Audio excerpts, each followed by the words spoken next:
नमस्कार, सभी को फिर से हम नमस्कार करते हैं, स्वागत करते हैं हमारे चैनल में ग्लोबल लेंस।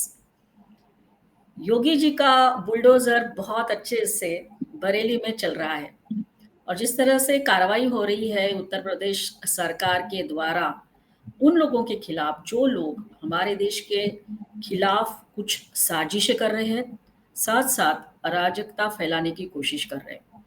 तो योगी जी का जवाब हमेशा उनका बुलडोज़र जो होता है, उसके माध्यम से ही होता है। लेकिन इसके बारे में डिटेल में जानकारी लेंगे। आज फिर से हमारे साथ जुड़े हैं सुप्रसिद्ध वकील सुप्रीम कोर्ट के लॉयर पंकज जोशी जी, जो इसके बारे में और अधिक जानकारी हमको देंगे। सर, आपका स्वागत है। जी, नमस्कार मैडम। आपके सभी व्यूअर्स के लिए बहुत-बहुत नमस्कार। और जो अब बरेली में ये जो घटना जो जो हो रही थी, उसके बाद अब पुलिस और प्रशासन का जोरदार एक्शन इसमें माननीय मुख्यमंत्री जी के आदेश के बाद ये शुरू हो चुका है।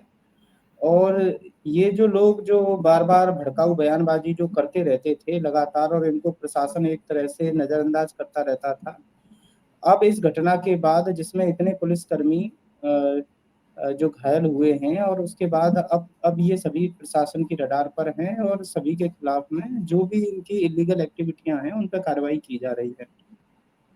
और आम आम जनता तो ये देख के हैरान रहती है कि किस तरह से ये इन लोगों ने पिछली सरकारों में कितनी सारी अवैध जगह को, सरकारी ज़मीनों को कब्ज़ा करके वहाँ पे अपनी दुकानें जो नाजायज़ तरह से दुकानें बना रखी हैं और नाजायज़ तरीके से उसमें अपने ऑफ़िस और कार्यालय बना रखे हैं और उसके बाद फिर उसी तरह से सरकारी मशीनरी के खिलाफ और ये बयानबाजी और जो आम जनता के लिए जो दहशत पैदा करने के लिए ये जो बयानबाजी करते रहते हैं और उसको बयानबाजी से आगे बढ़कर देश के लिए खतरा किस तरह से बन सके, वहाँ तक ले जाकर ये अपने मंसूबों को आज़माइश कराने की पूरी पूरी कोशिश करते हैं। तो अभी इनके खिलाफ माननीय मुख्यमंत्री जी जो हैं, वो पूरी सख्ती से इस बारे में बयान दे चुके हैं और पुलिस अपनी पूरी कार्रवाई करने में लगी हुई है।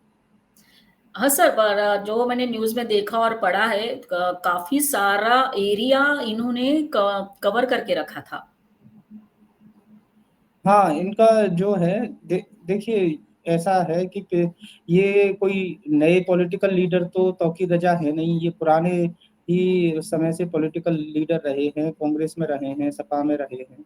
इनकी ये जो खुद की जो पार्टी है, ये जो 2001 में इनकी जो पार्टी है, इसका कुछ समय पहले भी इलेक्शन कमीशन ने इसका रजिस्ट्रेशन जो है वो कैंसल कर दिया है। अब उसमें क क कई बार ये रहता है कि अब ये जो लोग हैं अवैध कब्ज़े करते रहते हैं और मौके पे उस समय जो भी कर्मचारी रहते हैं, चाहे उसमें नगर निगम के हों, चाहे लेखपाल, पटवारी वग़ैरह हों, उनसे मिली-भगत करके ये उनको दबाव में लेकर और कहीं और वो सरकार रहती है तो सरकार के माध्यम से ये उस तरह से दबाव में लेकर और उसपे अपनी जो बिल्डिंग है उनको खड़ा कर लेते हैं। और ये तो जब इस तरह इस हद तक जब ये पुलिस को नहीं बख़सते तो जब कोई एक सामान्य कर्मचारी इनसे लड़ने की भी कोशिश नहीं करता है तो उसका ये नाजायज़ फ़ायदा उठाते हुए ये लोग तो पूरे सिस्टम के लिए चुनौती हैं। क्योंकि राइट। तौकीर रज़ा ने कोई पहली बार तो इस तरह की कोई भड़काऊ बयानबाजी की नहीं है। पुराने 10-10 पहले से भी 10 मुकदमे इन पे हैं। अब इसमें ये 7 नई एफआईआर और इनके खिलाफ हुई हैं, 17 मुकदमे हो गए। और समाजवादी पार्टी में तो ये इनका जो पदभार था वो मंत्री का था। तो अब कोई कर्मचारी इतने विशिष्ट आदमी के खिलाफ जिसकी अपने ज़िले में पकड़ भी हो, चलती भी हो और जिसके बुलावे पे लोग बाग इस तरह से आज जब भाजपा की सरकार है, योगी जी जैसे मुख्यमंत्री हैं, तब ये इनकी ये हालत है कि मीडिया रिपोर्टों में आ रहा था कि डीएम साहब कह रहे थे कि उसमें कि हम प्रशासन ने यहाँ तक कह दिया कि इनके घर तक पे जाकर और जो ज्ञापन है उसको ले लिया जाएगा। आप कहीं बाहर ना जाएँ।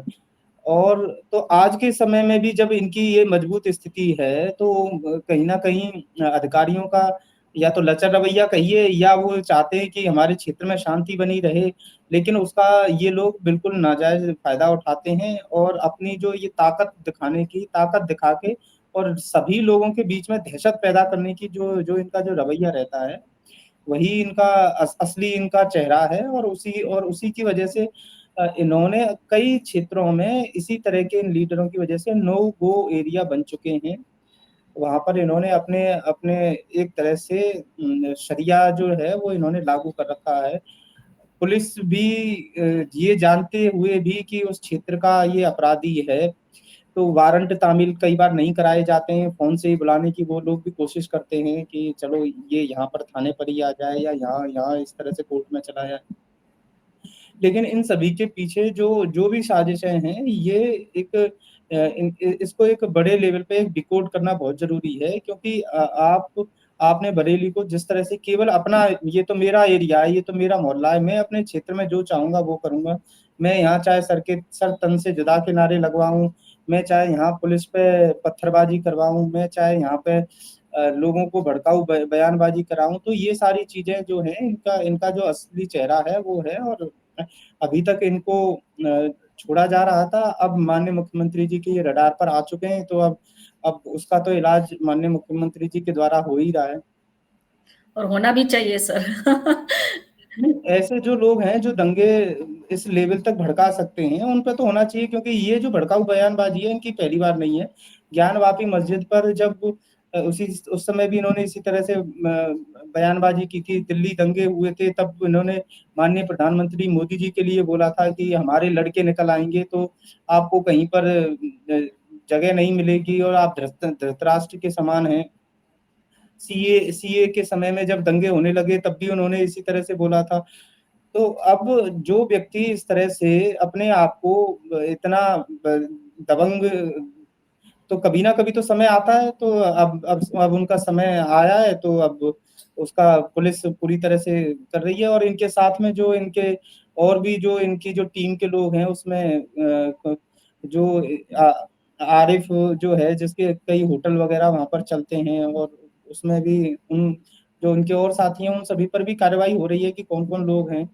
तो पुलिस अब जो भी इनकी नाजायज़ दुकानें हैं, जो जिसमें 3 दर्जन दुकान लगभग बता रहे हैं कि उसमें किराया भी आता था, और उसमें इनका ऑफ़िस भी चलता था। तो इन इन सभी को अब चाहे ये कितना भी हाथ जोड़कर माफ़ी माँगे, तो अब तो ये कानून का शिकंजा इनके ऊपर कस चुका है। Yes sir. सो इतना सब होने के बावजूद भी सर जो विरोधी पक्ष नेता है, उनके कुछ भी बयान आए नहीं हैं।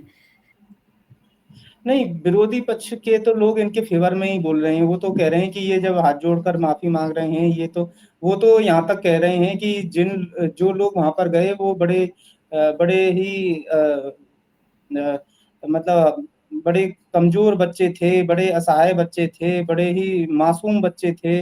वो तो ये चाहते हैं कि पुलिस प्रदर्शन करने में जब इनको रोकने में आ रही है, तो पुलिस अपने साथ में मिठाई और जूस का डिब्बा लेके आए, और ये जो प्रदर्शनकारी जो अपनी जेबों में पत्थर लेके आ रहे हैं, तमंचा लेके आ रहे हैं, और जो इनके जितनी भी चीज़ें रहती हैं, जो लीगल रहती हैं, अपने बालू लेके आते हैं या बेंत लेके आते हैं, क्योंकि ये सारी चीज़ें जो इनकी एक्टिविटियाँ जो इनके क्षेत्र में रहती है, उस उसका अ, अब कई बार देखने ये रहता है कि जो सीनियर अधिकारी हैं, वो उस चीज़ को इतना सख्ती से नहीं ले पाते, क्योंकि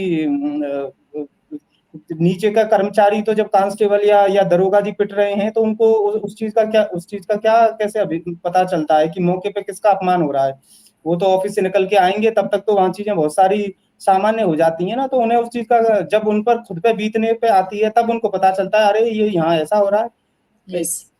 नहीं, अगर अगर तौकीर रज़ा ने डीएम साहब के वहाँ पे जाके कह दिया कि नहीं, मैं तो केवल ज्ञापन देंगे, हम 5 लोग ज्ञापन देंगे, और डीएम साहब ने अगर मना कर दिया और उसके बाद वो राज़ी भी हो गया, तो बड़े अधिकारी के लिए तो वो वहाँ जाके राज़ीनामा कर लिया उसने, ठीक है? और राइट। बाद में व्हाट्सएप ग्रुपों पे जाके वो अपनी जिस तरह से उसने वो नहीं माना, अपनी आदतों से बाज नहीं आया, और फिर उसने वीडियो चालू करी कि नहीं, आपको आना है, आपको अपनी ताकत दिखानी है, प्रदर्शन करना है।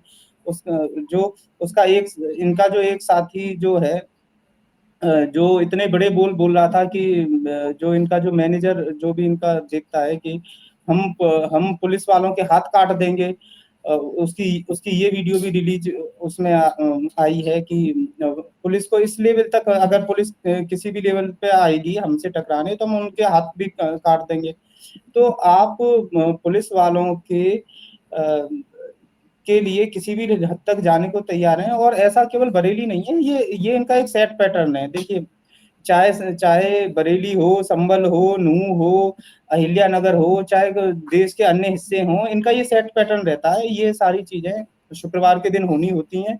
जुमे की नमाज होगी, नमाज अदा करने के बाद और फिर उसके बाद और इनको यही कोई ना कोई बहाना चाहिए बाहर निकल के आके, और फिर हमारे साथ ये जुल्म हो गया, ये हो गया, और फिर कहाँ से उसी समय ये पत्थर लेके आते हैं और ये सारी चीजें होती हैं। तो ये इनका जो पैटर्न जो है, पुलिस अगर इनके घरों की छतों पे नजर रखे और इनकी इनकी जो है कि इनके घरों की अगर जांच हो, तो उसमें कई सारी अवैध जो चीजें हैं वो है। लेकिन अब सांप्रदायिक सौहार्द ना बिगड़े, माहौल खराब ना हो, इस वजह से पुलिस भी कोशिश करती है कि चीजें ठीक रहें, लेकिन उसका ये हमेशा नाजायज फायदा उठाते हैं। ये सर सर कल ही मैंने न्यूज में देखा सर, पता नहीं उनका नाम नहीं याद आ रहा है, लेकिन उन्होंने कुछ बोला है फिर से ऐसा कि हम अगर लड़के रास्ते पे आएंगे सत्ता पलट देंगे, इस तरह की बातें उन्होंने की है। अभी मौलाना का या नाम क्या है मुझे याद नहीं आ रहा है, लेकिन कल ही न्यूज में आ रहा था। तो ये सर बिल्कुल प्लानिंग की तहत ही ये सारा कुछ करने की कोशिश कर रहे हैं। नहीं, वो ये पलट देंगे, ये इनके ऐसा है कि जो भी ये आतंकियों को या इस तरह की कट्टर सोच को प्रश्रय देने वाले जो लोग हैं, उनका उनका यही एक मंसूबा रहता है कि इस देश को, भारत देश को कैसे यहाँ का गजवाए हिंद किया जाए। यस। तो अब माननीय योगी जी तो कह चुके हैं कि आप इस रास्ते पे चलोगे तो हमारी पुलिस आपके फूलों से स्वागत तो करेगी नहीं, आपको भी जहन्नुम का रास्ता दिखा दिया जाएगा। यस। यही बात जो थी, जो इनका जो मैनेजर, जो भी इनका सहयोगी है, जो नफीस, जो वीडियो रिलीज करके कह रहा था कि हम पुलिस के बाजू काट देंगे। आप पूरी व्यवस्था को चुनौती दे रहे हैं, और आप उसमें उसमें आप ये चाह रहे हैं कि कैसे जहां जहां भी थोड़ा सा भी अगर सांप्रदायिक इनकी अगर अगर जनसंख्या के हिसाब से देखें, जहां भी इनका थोड़ा सा भी क्षेत्र में जहां जनसंख्या ज्यादा है, वहां उसी तरह से ये अपने आप को ये चालू करते हैं, और फिर सरकार को और माननीय मुख्यमंत्री जी को बदनाम करने की कोशिश करते हैं कि हमारे साथ ये इस तरह से हमारे साथ नाइंसाफी हो रही है। इस वर्तमान समय में केंद्र में, राज्य में सभी सरकारी योजनाओं में सबसे ज्यादा जो है इस समय मुसलमानों को फायदा मिल रहा है, वो तो उसमें कहीं भी इनको अलग नहीं किया गया है। लेकिन राइट।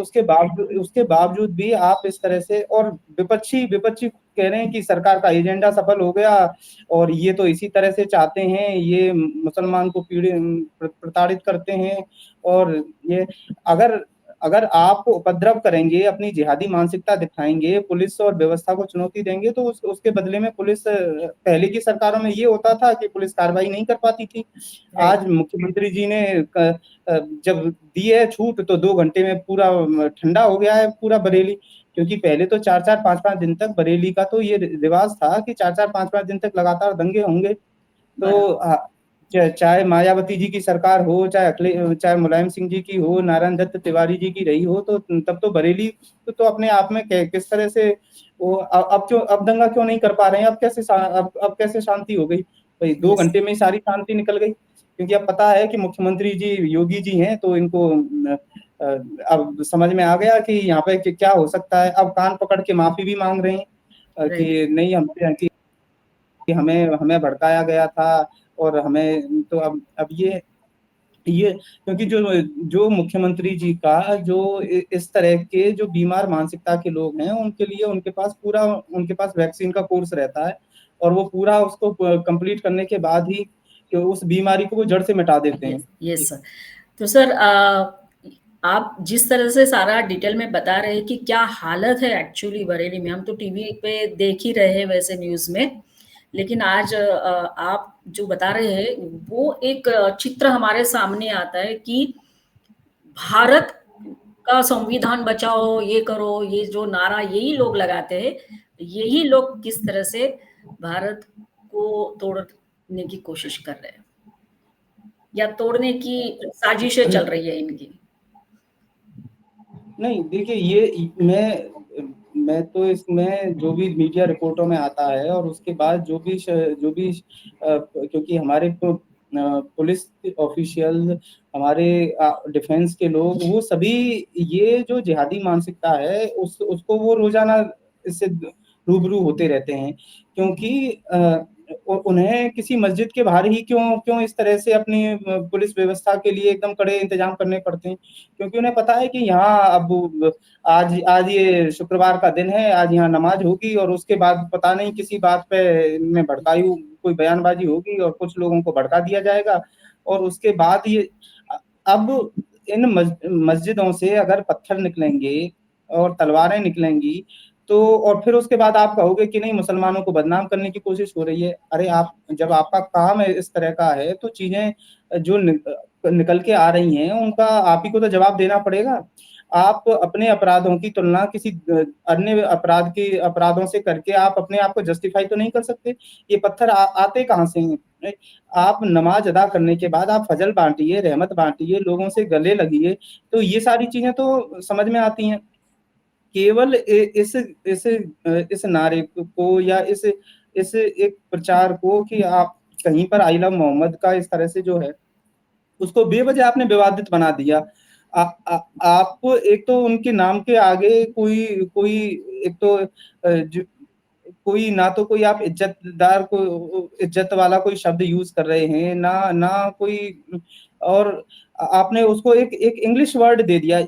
दरअसल ये वर्ड, जहां तक मुझे समझ में आ रहा है कि ये भारत में इस तरह का कोई प्रचलन नहीं है कि आई लव मोहम्मद इस तरह का, उसमें बीच में हर्ट की जो शेप है रेड कलर से, और ये आज तक इससे पहले कभी देखने में नहीं आया है। यूरोपियन जो देश हैं, फ्रांस में और इंग्लैंड में, वहां पर इस तरह की ये चीजें आई हैं, क्योंकि कुछ समय पहले जब वहां पर दंगे या इस तरह का माहौल जो फिजा बिगड़ रही थी यूरोप में, वहां पर इस तरह से ये जिहादी मानसिकता दिखाई जा रही थी, और उसको उसको उसी पैटर्न पे अब ये इंडिया में लाने की कोशिश कर रहे हैं। अब चूंकि उत्तर प्रदेश में सबसे ज्यादा मुसलमान रहता है, तो और यहाँ पर योगी जी की सरकार है, तो इसे टारगेट करने के लिए इन्होंने कोशिश की है कि किसी भी तरह से इसको माहौल को खराब किया जाए। और इस्लाम के हिसाब से, अगर इस्लामिक स्कूल ऑफ थॉट के हिसाब से, बरेली और देवबंदी दोनों दोनों जगह उत्तर प्रदेश में महत्वपूर्ण जगह हैं। तो बरेली को इस वजह से पूरे पूरे विश्व के मुस्लिम इस बात को जानते हैं कि अब बरेली में कोई घटना इस तरह की होती है तो उसका वर्ल्ड वाइड लेवल पे उसका वो मैसेज जाता है। अब आप उसमें इस तरह से जो फैला रहे हैं, तो उसका उसका मैसेज वो तो जाएगा, वो जो आप कर रहे हैं, क्योंकि विपक्षी लोग तो आपके फेवर में आके तुरंत बयानबाजी सपोर्ट में आ गए कि ये, वो पुलिस के फेवर में तो उनके कोई बयान नहीं आ रहे कि पुलिस और प्रशासन इनके सामने किस तरह से इनसे गुहार लगा रहा है कि आप ऐसा मत करिए। ना बार बार जा रहे हैं, मौके पे भी जा रहे हैं, इनसे कह भी रहे हैं, इनसे लिखित में भी ले रहे हैं, साइन करवा रहे हैं, लेकिन उसके बावजूद भी ये नहीं मान रहे। इन्हें इन्हें इन, इन, इन, इनके लिए किसी भी तरह की शांति व्यवस्था से इनका कोई दूर दूर तक लेना देना नहीं है। इन्हें इन्हें केवल अपनी ताकत दिखानी यस। होती है, क्योंकि ये उसी तरह के लोगों में के नजदीक अपने आप को बैठने की कोशिश करते हैं जो पैंट उतार के या धर्म पूछकर जो लोग गोली मारते हो। तो इनका मकसद जो दहशत फैलाना है हमारे हिंदुस्तान में, तो अब चाहे कहीं भी किसी भी तरह का कोई भी पैटर्न, कहीं भी पिछले दिनों जब जयपुर में रामनवमी के दिन, हनुमान जयंती के दिन इसी तरह से पत्थरबाजी की घटना हुई, नूह नूह पूरा क्षेत्र इसी तरह से, नूह पूरा क्षेत्र खाली हो गया आज हिंदुओं से। और वो किस तरह से होता है सूरत में, और इससे पहले यही घटना में कानपुर और उन्नाव में, उसमें उन्नाव में तो पुलिस अधिकारी को पीटा गया। आप इतने एक तरफ तो अपने आप को साबित करते हैं कि हम इतने कमजोर हैं, दूसरी तरफ आप पुलिस अधिकारियों को पीट सकते हैं। तो ये इनका जो दोहरा रवैया है, अब कम से कम मुख्यमंत्री जी तक ये बात पहुंची है, तो अब उसका जो है, अब क्रिया की प्रतिक्रिया अब पुलिस के द्वारा हो रही है, प्रशासन के द्वारा हो रही है, तो अब इन्हें उसका उसका उसका भी वेलकम करना चाहिए। Yes sir. So sir conclusion में तो हम यही बोलेंगे और सभी दर्शकों को कहेंगे कि जिस तरह की ये घटनाएं बढ़ रही है और हम उसको एक्सपीरियंस कर रहे हैं, तो कितना एक बड़ा प्लानिंग हो रहा है और हम सबको इसके बारे में अलर्ट रहना एक बात है, लेकिन सोचना भी पड़ेगा। और मुख्यमंत्री योगी जी ने जो भी कार्रवाई शुरू की है, वो बिल्कुल स्वाभाविक और बिल्कुल करनी ही चाहिए, because every action is having reaction, जो आपने कहा। तो आने वाले दिनों में और क्या कार्रवाई होती है, ये तो हमको पता ही चलेगा माध्यम से, सोशल मीडिया के माध्यम से या न्यूज़ के माध्यम से। सर आप फिर से आए, हमारे साथ जुड़े और विस्तार में ये सारी बातें बताई, तो आपका बहुत धन्यवाद। जाने से पहले फिर से हम कहेंगे दशहरा है कल, सभी को दशहरे की शुभकामनाएँ और ये ज़रूर याद रखें कि लड़ाई हमेशा रामत्व और रावणत्व के बीच रही है और ये निरंतर चलती आ रही है और चलती रहेगी। अपने अंदर का रामत्व जगा के रखिए। धन्यवाद sir, thank you very much once again. सभी दर्शकों को कहेंगे आज का हमारा वीडियो ज़रूर देखिए, लाइक करिए, कमेंट करिए, शेयर करिए और हमारे चैनल को सब्सक्राइब करते रहिए। धन्यवाद सर। जी, नमस्कार। नमस्कार मैडम, धन्यवाद। आपको भी जय धन्यवाद। हिंद।